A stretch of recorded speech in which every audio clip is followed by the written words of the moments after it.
മന്നാവിലേക്ക് സ്വാഗതം. വിശുദ്ധരാകാൻ വേണ്ടി നാം ചെയ്യേണ്ട എല്ലാത്തിൻ്റെയും സാരാംശം ആത്മപരിത്യാഗം എന്ന ഒറ്റ വാക്കിൽ അടങ്ങിയിട്ടുണ്ട്. വിശുദ്ധ അപ്പൊളോണിയായുടെ ഈ വാക്കുകൾ ശ്രവിച്ചുകൊണ്ട് നമുക്ക് നിറവാരംഭിക്കാം. ബോണി ആലപിക്കുന്ന ഗാനമാണ് ആദ്യം.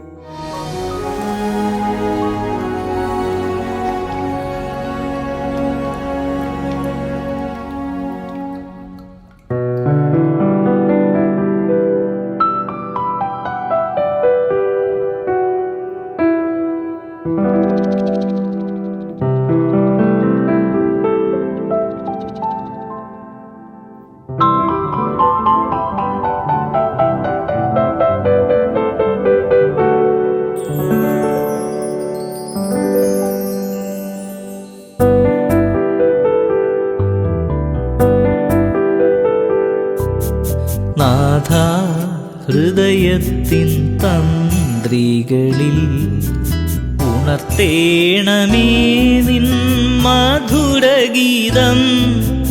നീറും മാനസമാമരുഭൂമിയിൽ ഒഴുക്കേണമേ നിൻ ജീവജലം. നാഥ, ഹൃദയത്തിൻ തന്ത്രികളിൽ ഉണർത്തേണമേ നിൻ മധുരഗീതം.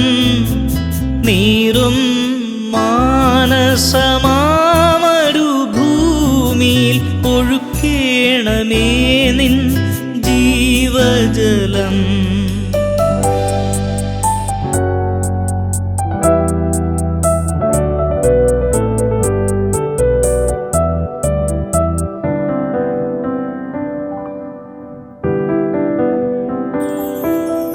പതറും ദാസർ തൻ പാദങ്ങളിൽ പ്രകാശമായി ദേവാ തെളിയേണമേ.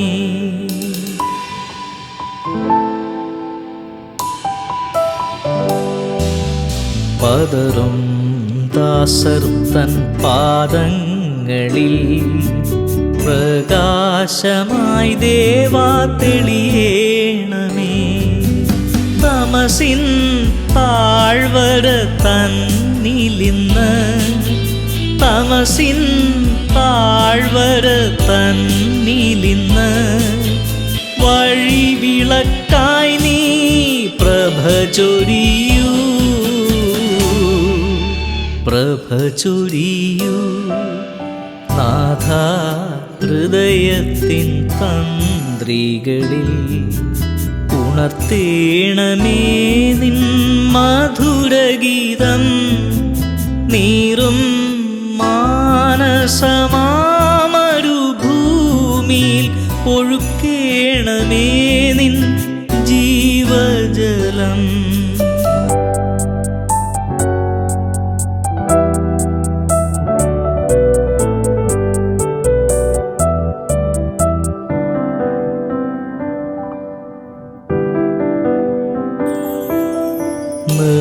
നിർമ്മലഹൃത്തിൽ ചാർത്തും വചനം എന്നിൽ ജ്വാലയായി നിറയ്ക്കേണമേ.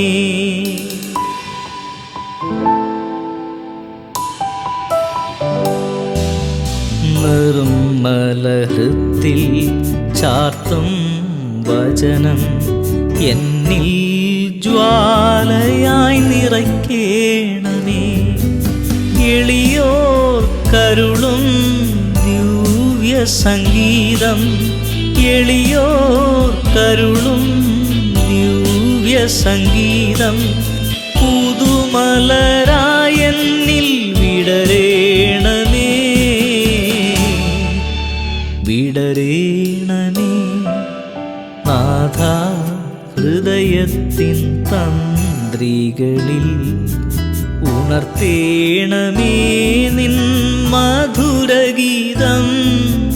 നീറും മാനസമാമരുഭൂമിയിൽ ഒഴുക്കേണമേ നിൻ ജീവജലം.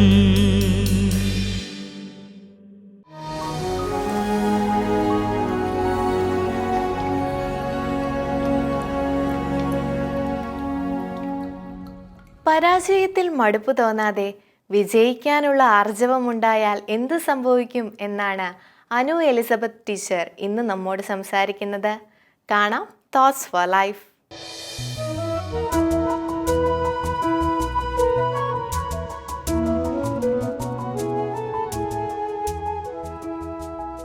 വിൻസ്റ്റൺ ചർച്ചിൽ ഒരിക്കൽ താൻ പഠിച്ച വിദ്യാലയത്തിലെ ഒരു സ്വീകരണത്തിനായി കടന്നു വന്നതായിരുന്നു. അദ്ദേഹം പറയുന്നത് എന്തെന്ന് കേൾക്കാനായിട്ട് അവിടെയുള്ള അധ്യാപകരും കുട്ടികളും എല്ലാവരും കാതോർത്തിരിക്കുമായിരുന്നു. അദ്ദേഹം താൻ ഇരുന്ന സീറ്റിൽ നിന്ന് എഴുന്നേറ്റ് മൈക്കിനടുത്ത് പോയി നിന്നുകൊണ്ട് പറഞ്ഞു, കുട്ടികളെ, നിങ്ങൾ ഒരിക്കലും നിരാശയോടെ കൈവിടരുത്, ഒരിക്കലും ഒരിക്കലും. ഇത്രയും പറഞ്ഞുകൊണ്ട് അദ്ദേഹം തിരിച്ച് തൻ്റെ സീറ്റിൽ തന്നെ പോയിരുന്നു. പിന്നീട് ഒരിക്കൽ അദ്ദേഹം പറഞ്ഞു, വി ഷാൽ ഓവർകം. ഈ വാക്കുകളാണ് ഹിറ്റ്ലർ പലതവണയും ഇംഗ്ലണ്ടിനെ ആക്രമിച്ചിട്ടും തോറ്റുകൊടുക്കാതെ വിജയത്തിലെത്തിക്കാനായിട്ട് അദ്ദേഹത്തെ സഹായിച്ചത്. ഈ വാക്കുകളിൽ നിന്ന് നമ്മൾ എന്താണ് മനസ്സിലാക്കേണ്ടത്? നമ്മുടെ ജീവിതത്തിൽ പരാജയങ്ങൾ, തോൽവികളെല്ലാം സംഭവിച്ചിരിക്കാം.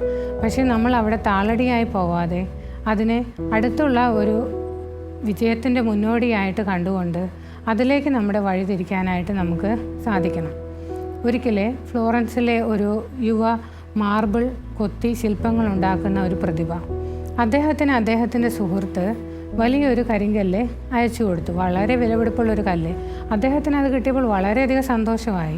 അദ്ദേഹം ഓർത്തു, ഞാൻ ഇതിനകത്ത് വളരെ ഭംഗിയുള്ള ഒരു പ്രതിഭ കൊത്തി ഉണ്ടാക്കുമെന്ന് ഓർത്തു. ശില്പം അദ്ദേഹം ആദ്യമായി തന്നെ ഉളിയെടുത്ത് അന്ന് കൊത്തു കൊടുത്തപ്പോൾ ആദ്യത്തെ കൊത്തിൽ തന്നെ ആ കരിങ്കല്ല് പിളർന്ന് പൊട്ടി കഷ്ണങ്ങളായി. ഇത് കണ്ട് അദ്ദേഹത്തിന് വളരെയധികം നിരാശയായി. അദ്ദേഹം മാനസികമായിട്ട് വളരെയധികം തളർന്നു. അധികം താമസിയാതെ അദ്ദേഹം മരണത്തിന് കീഴടങ്ങേണ്ടി വന്നു. കുറച്ച് നാളുകൾക്ക് ശേഷം മൈക്കൽ ആഞ്ചലോ ഇതേ കല്ലുകൾ തന്നെ എടുത്തു.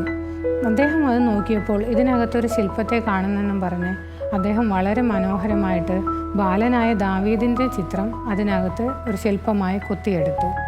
നമ്മൾ പലപ്പോഴും നമ്മുടെ ജീവിതത്തിൽ ഇനി അത് നടക്കത്തില്ല, ഇനി നമ്മുടെ ജീവിതത്തിൽ ഒരു പുരോഗതിയില്ല എന്ന് നമ്മൾ പറയുമ്പോഴും അതിലും ഒരു വിജയത്തെ ദൈവം നമുക്ക് വേണ്ടി ഒളിപ്പിച്ചു തന്നിട്ടുണ്ട്. റോക്ക്ഫെല്ലർ എന്ന് പറയുന്ന വളരെ കോടീശ്വരനായ ഒരു വ്യവസായി, അദ്ദേഹം എല്ലാ ദിവസവും കിടക്കാൻ നേരത്ത് അന്ന് പകല് തനിക്ക് സംഭവിച്ചിട്ടുള്ള വിജയങ്ങളും പരാജയങ്ങളും അദ്ദേഹം ഒന്ന് വിലയിരുത്തുമായിരുന്നു. തൻ്റെ വിജയത്തിൽ വന്നു പോയിട്ടുള്ള നന്മകളും പരാജയത്തിൽ വന്നു പോയിട്ടുള്ള തെറ്റുകളും അദ്ദേഹം വിലയിരുത്തിക്കൊണ്ട് അടുത്ത ദിവസം ആ തെറ്റുകൾ വരാതെ അല്ലെങ്കിൽ അത് ആവർത്തിക്കപ്പെടാതെ പുതിയ വിജയത്തിനുള്ള തന്ത്രങ്ങൾ മെനയാനായിട്ട് അദ്ദേഹം എപ്പോഴും ശ്രദ്ധിക്കാറുണ്ടായിരുന്നു. നമ്മളും പലപ്പോഴും ഇങ്ങനെയാണ്. ഒരു കാര്യത്തിൽ നമ്മൾ പരാജയപ്പെട്ടു പോകുമ്പോൾ എന്തുകൊണ്ടാണ് തനിക്ക് ആ തെറ്റ് സംഭവിച്ചത് എന്ന് അതൊന്ന് ശോധന ചെയ്ത് അത് മനസ്സിലാക്കി ആ തെറ്റ് പിന്നീട് ആ കാര്യം ചെയ്യുമ്പോൾ നമ്മൾ ആവർത്തിക്കാതിരിക്കാനായിട്ട് നമ്മൾ ശ്രദ്ധിക്കേണ്ടതാണ്. പലപ്പോഴും നമ്മുടെ പഠന ജീവിതങ്ങളിൽ നമ്മൾ ഒരു ക്ലാസ്സിൽ നമ്മൾ തോറ്റുപോയി, അവിടെ വെച്ച് നമ്മുടെ പഠനം തീർന്നു എന്ന് നമ്മൾ വിചാരിച്ച് പിന്മാറുകയല്ല വേണ്ടത്. എന്തുകൊണ്ടാണ് എനിക്ക് തോൽവി പറ്റിയത്? ഞാൻ എങ്ങനെ പഠിച്ചപ്പോഴാണ് അത് തെറ്റ് പറ്റിയത്? അല്ലെങ്കിൽ ഞാൻ ഓരോ ഓഫീസിൽ ജോലി ചെയ്യുന്നു, ഞാൻ ചെയ്ത വർക്ക് ശരിയായില്ല, എന്തുകൊണ്ടാണ് എൻ്റെ വർക്ക് ശരിയാവാതിരുന്നത് എന്ന് അതൊന്ന് മനസ്സിലാക്കി അത് ആലോചിച്ച് അതിൽ തെറ്റ് കണ്ടുപിടിച്ച് അടുത്ത വട്ടം അത് ചെയ്യുമ്പോൾ ആ തെറ്റ് വരുത്താതെ ഭംഗിയായിട്ട് ചെയ്യുവാനായിട്ട് ഒരു പടി കൂടെ അത് നന്നായി ചെയ്യാനായിട്ട് നമ്മൾ ശ്രദ്ധിക്കുകയാണെങ്കിൽ നമുക്ക് സന്തോഷവും വിജയവും ലഭിക്കും. ഒരിക്കലേ ഒരാളൊരു കാട്ടിലൂടെ യാത്ര ചെയ്യാനായിട്ട് മുന്നോട്ട് പോവുകയായിരുന്നു. അദ്ദേഹം ആ കാട്ടിൻ്റെ നടുവിലെത്തിയപ്പോൾ അവിടെ നിന്ന് 2 വഴികൾ പിരിയുന്നതായിട്ട് അദ്ദേഹത്തിന് കണ്ടു. അദ്ദേഹം ഓർത്തു, ഞാൻ ഏത് വഴിയിലൂടെയാണ് മുന്നോട്ട് പോകേണ്ടത്? അദ്ദേഹം നോക്കിയപ്പോൾ ഒരു വഴിയാണെന്നുണ്ടെങ്കിൽ ഒത്തിരി പേര് സഞ്ചരിച്ച് അവിടുത്തെ പുല്ലെല്ലാം തെളിഞ്ഞ് നല്ലൊരു ഒറ്റയടി പാതയുള്ളൊരു വഴി. മറ്റേ വഴിയാണെങ്കിൽ അധികം ആരും സഞ്ചരിച്ചിട്ടില്ല, അവിടെ ആകെ കാട് പിടിച്ച് കിടക്കുകയാണ്. അദ്ദേഹം ആ 2ാമത്തെ വഴിയാണ് തിരഞ്ഞെടുത്തത്. അപ്പോൾ നമ്മൾ ഓർക്കും, ഇദ്ദേഹം എന്ത് മണ്ടത്തരമാണ് കാണിച്ചത്? അദ്ദേഹത്തിന് എല്ലാവരും പോയ ആ വഴിയിലൂടെ പോയെങ്കിൽ എളുപ്പം എത്താമായിരുന്നില്ലേ? പക്ഷേ നാളുകൾക്ക് ശേഷം ആ യാത്ര കഴിയുമ്പോൾ അദ്ദേഹം പറയും, ആരും തിരഞ്ഞെടുക്കാത്ത വഴി ഞാൻ തിരഞ്ഞെടുത്തത് കൊണ്ടാണ് എനിക്ക് വിജയമുണ്ടായതെന്ന്. നമ്മുടെ ജീവിതത്തിൽ പലപ്പോഴും മറ്റുള്ളവർ ചെയ്യുന്നത് കണ്ട് അതുപോലെ ചെയ്യണമെന്ന് നമ്മൾ ആഗ്രഹിച്ചു പോകുമ്പോഴാണ് നമുക്ക് പലപ്പോഴും പരാജയം ഉണ്ടാകുന്നത്. നമ്മുടെ ഉള്ളിലുള്ള കഴിവുകൾ എന്താണ്, നമുക്ക് ദൈവം തന്ന നന്മകൾ എന്താണെന്ന് തിരിച്ചറിഞ്ഞുകൊണ്ട് അതിനെ വളർത്തിയെടുക്കാനും അതിനകത്ത് ഉന്നതമായ നിലയിലെത്തുവാനുമാണ് നമ്മൾ ശ്രമിക്കേണ്ടത്. പലപ്പോഴും നമ്മുടെ ജീവിതത്തിൽ വന്നു പോകുന്ന ഈ തെറ്റുകളെ ഓർത്ത് പരാതിപ്പെട്ട് പിന്മാറി നമ്മൾ പുറകോട്ട് പോകാറുണ്ട്. പക്ഷേ അങ്ങനെ ഇരുന്നാൽ ഒരിക്കലും നമുക്ക് വിജയം ഉണ്ടാകത്തില്ല. അവസരങ്ങൾ എന്ന് പറയുന്നത് അനാഥരെ പോലെയാണെന്നാണ് പറയുന്നത്. അനാഥരെ നമ്മൾ ദത്തെടുത്താൽ അവർ നമ്മുടെ സ്വന്തമായി തീരും. ഇതുപോലെ അനേകം അവസരങ്ങൾ നമ്മുടെ മുന്നിലുള്ളപ്പോൾ ആ അവസരങ്ങളെല്ലാം തേടി കണ്ടുപിടിച്ച് നമ്മൾ അതിനകത്ത് പ്രവർത്തിച്ചാൽ മാത്രമേ നമ്മുടെ ജീവിതത്തിൽ വിജയം കൈവരിക്കാനായിട്ട് സാധിക്കുകയുള്ളൂ.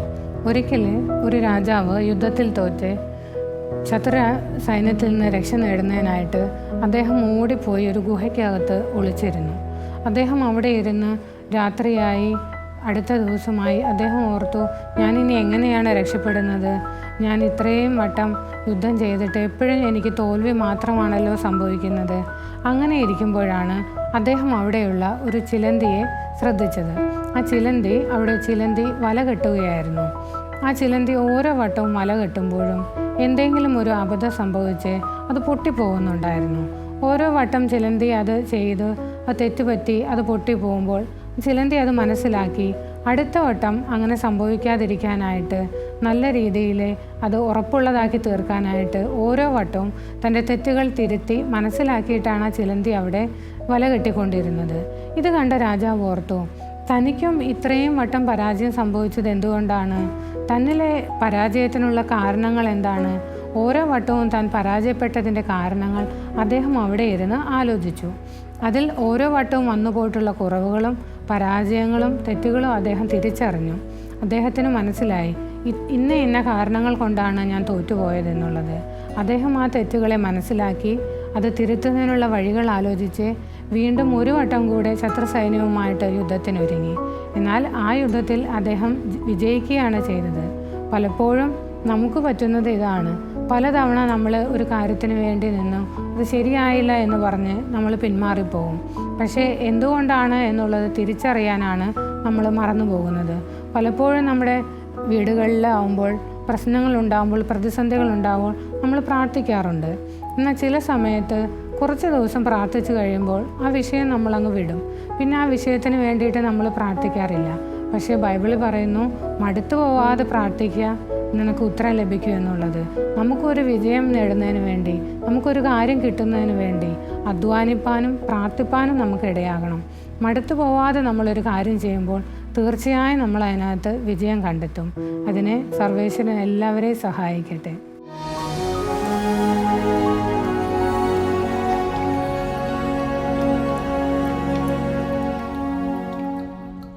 ഒരു നാളിൽ എൻ മനം എന്ന് തുടങ്ങുന്ന ഗാനവുമായി അലോഷിയാണ് അടുത്തതായി നിറവിൽ നമ്മോടൊപ്പം ചേരുന്നത്. ആസ്വദിക്കാം.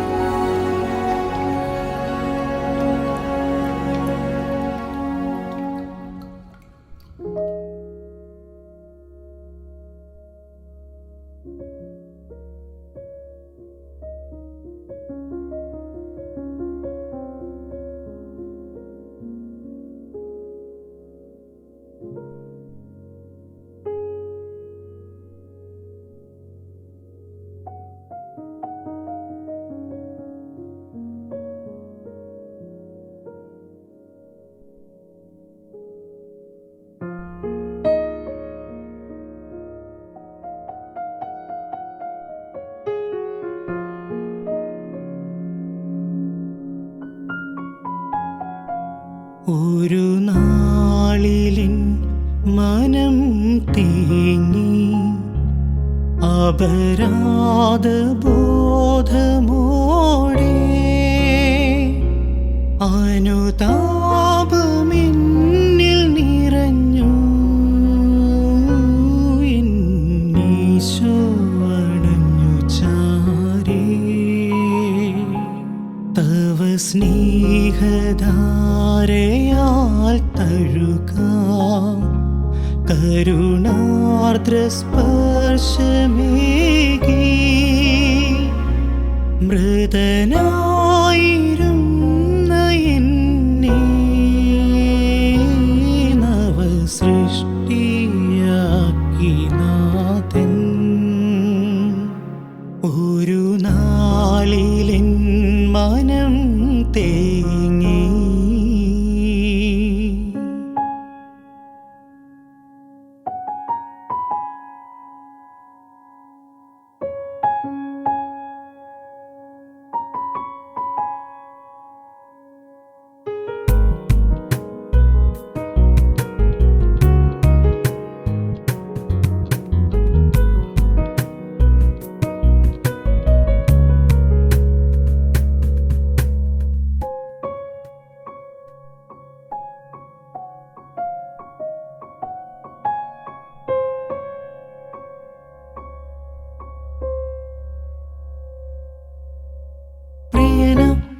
ഈശോനാഥൻ വന്നു എന്നെ തേടി, വേനലിൽ തേൻ മഴയായി ദാഹം തീർത്തിടുന്ന, സ്നേഹം തന്നിടുന്ന കനവുകൾ പൂവണിഞ്ഞു. ഈ ആനന്ദം ആയിൻ ഭാഗ്യം വാഴ്ത്തിപ്പാടാം, കീർത്തിച്ചിടാം. ഉണരൂ മനമേ പാടൂ, ഒരു നാളിലിൻ മനം തേങ്ങി അപരാധബോധമോടെ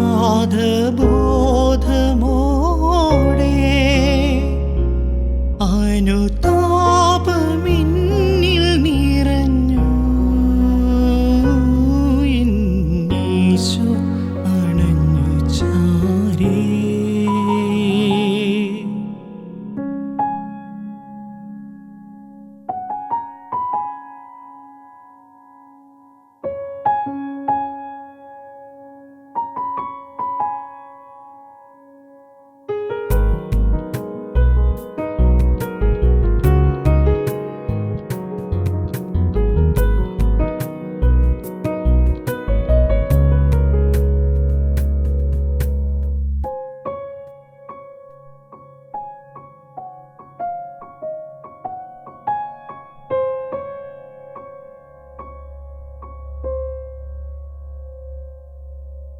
മഞ്ഞിൻ തുള്ളി പോലിൻ ഉള്ളം വെണ്മ നേടി, നിർമ്മലനായി ഞാനിതാ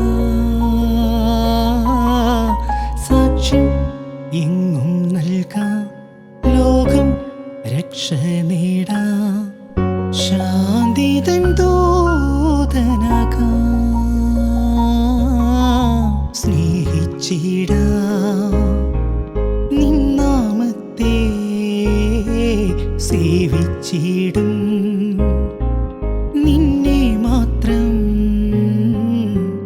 തുണയായി വരണേ നാഥ. ഒരു നാളിലിൻ മനം തേങ്ങി അപരാധബോധമോടെ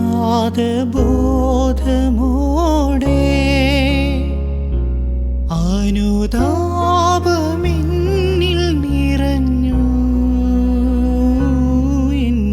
ഈശോ അണഞ്ഞു ചാരേ. തവ സ്നേഹധാരയാൽ തഴുകാം, കരുണാർദ്രസ്പർശമേകി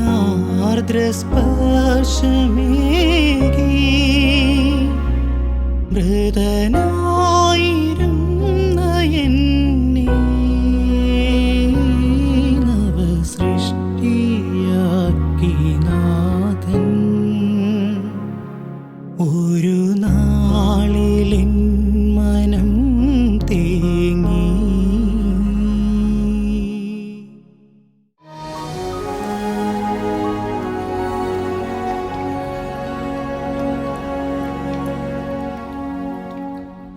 വിശുദ്ധ അപ്പൊളോണിയായുടെ വാക്കുകൾ ഒരിക്കൽ കൂടി ഓർമ്മിപ്പിക്കുന്നു.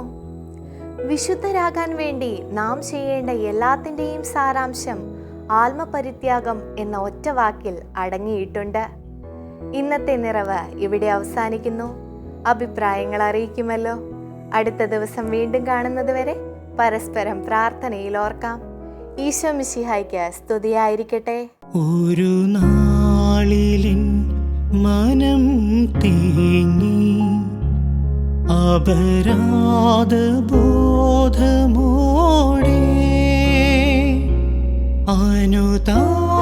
അനുതാപമിന്നിൽ നിറഞ്ഞു.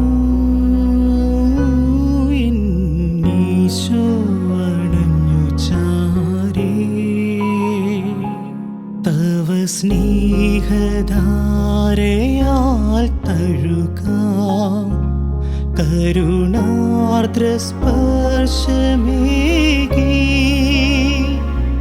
മൃതനായിരുന്ന എന്നെ സൃഷ്ടി